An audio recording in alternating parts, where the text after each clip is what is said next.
Oh, mabuhay! Hello guys, ayan, watch natin kung paano mag-e-bike si Ason. Ayan guys, so angkas ako kay Ason.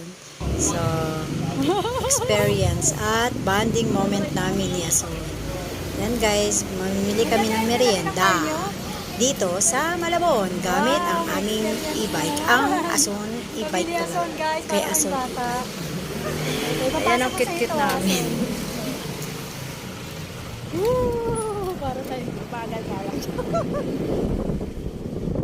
Ayaw po. Ayan, dito na kami sa aming destinasyon. Ayan, bibili kami guys ng banana Q dyan, turon, at saka yung binalot na malagkit. Ayan guys, so ngayon ako nakakain na binalot na malagkit na parang turon. Okay.